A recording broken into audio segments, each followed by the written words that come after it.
Don't be conned into voting against what you actually want, against what you actually believe in. The Tories really are toast this time. Labour are going to win whatever you do.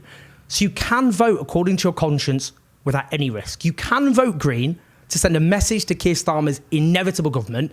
Unless you can vote for an independent or left-wing Labour candidate in your area, you're not going to wake up with Rishi Sunak still in charge. It is not going to happen. Anyone telling you otherwise is lying to you. And they're lying to you above all else because they don't want Labour to come under any pressure to increase taxes on the rich, to invest in our crumbling services, to end the privatisation racket, to take on child poverty, to stop punishing young people with debt if they dare to dream of a university education we all benefit from, to give workers proper rights, to take on the climate emergency, make an opportunity to create jobs, improve living standards, and to not support Israel's war crimes. They want Keir Starmer to have such an epic landslide that he can afford to ignore you for the next half a decade, however upset or angry you get with anything he does. The polling shows there is less than zero chance of the Tories winning. Now, some of you will go, but haven't the polls been wrong before? What about Brexit? What about Trump? But the polling then said those were close races. It's just people chose to ignore the polling.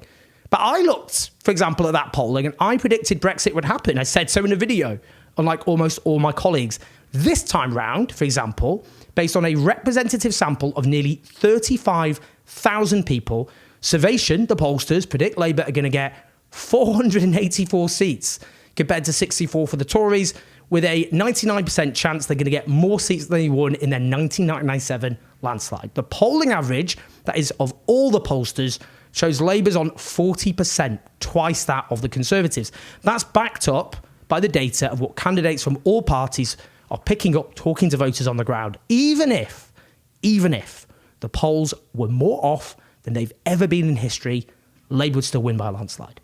If you vote for the Greens, unless you've got that left-wing independent or Labour candidate, the more pressure you put on Labour to break from Conservative policies. That's the key question, isn't it? We've all got to answer. Do we just want the Tories out for the hell of it?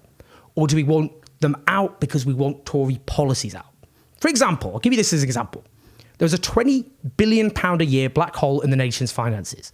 A government has to find an extra £20 billion a year just to stand still. That is to keep our services at the level they are now. Have you seen the state of our services at the moment? They're falling apart. And that's without even mentioning the extra pressure of an ageing population. But Labour ruled out increasing tax on the rich, and they're keeping the Tories' fiscal rules. So they've got no way of getting that extra £20 billion a year just to avoid new cuts on top of the devastating cuts we've already had, let alone the massive investment we really need. They've said they'll leave our water industry with our shit-infested water and rip-off bills as cash cows for profiteers. They've said they'll keep Tory benefit cuts, which drive hundreds of thousands of children into poverty.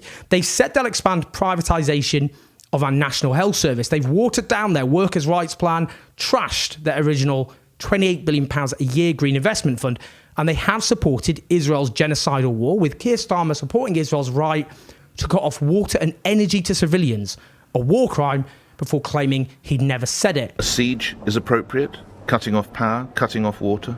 Well, I think that Israel does have that right. Now, when Muslim Labour councillors resigned over Gaza, a Labour official briefed the party was shaking off the fleas. The party's repeatedly treated black and Muslim candidates with total contempt.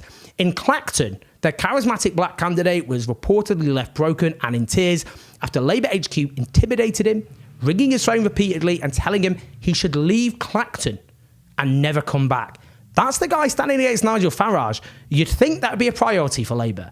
But instead, Labour has poured huge resources into defeating Jeremy Corbyn in Islington North and taking the Greens' only seat off them in Brighton, rather than, I don't know, going for seats with Tory MPs. That tells you all you need to know. But the Greens back hiking taxes on the rich. Public investment, public ownership, workers' rights, taking on child poverty, taking on the climate emergency, opposing war crimes. Every single vote for them puts pressure on Labour to do the same. Because otherwise, this is what's going to happen. All the political pressure is going to come from one direction: Nigel Farage. Unless there's a strong showing for the Greens, politicians and media outlets will decide it's Farage who is the real opposition to the new government. And politics will be even more about blaming migrants and refugees for all our problems.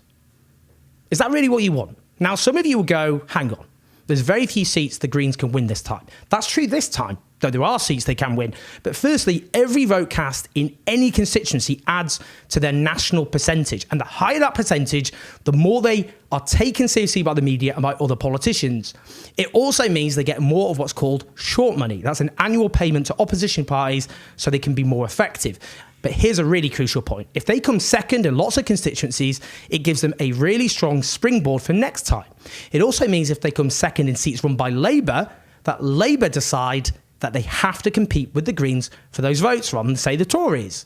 Which brings me on to another point. Some of you go, well, look, I'm not happy with Labour. I get that. But I really want to bury the Tories this time. I really want to punish them. But voting for the Greens will actually help that. Ask yourself, would it be better if the Tories came second behind Labour in lots of constituencies or third behind the Greens and Labour in lots of constituencies? If Labour win but have not quite as big a percentage, that will still be massive, but the Tories are coming third behind the Greens in lots of seats because some voters who would have gone for the Labour Party went for the Greens instead, that is so much worse for the Tories. If you vote Labour, if you give Labour a vote they don't need, because they're going to win their biggest landslide in history, whatever you do, then they will take that as you agreeing with them over not taxing the rich more, not investing properly in our services, not taking on child poverty, increasing privatisation of the NHS, not properly taking on the climate emergency and supporting war crimes. Is that really what you want? Don't be bullied into voting against what you really believe in. Don't be conned. Don't be lied to. Don't end up regretting that you didn't use this really big opportunity to put pressure on Labour before they're handed half a decade in power. Don't make sure the next government just doesn't have to listen to you. If you vote Green, you can change that. Vote Green. Unless you've got a left-wing Labour candidate or a left-wing independent candidate. The Tories are toast. They really are toast this time. Vote with your conscience without risk. Send Labour a message.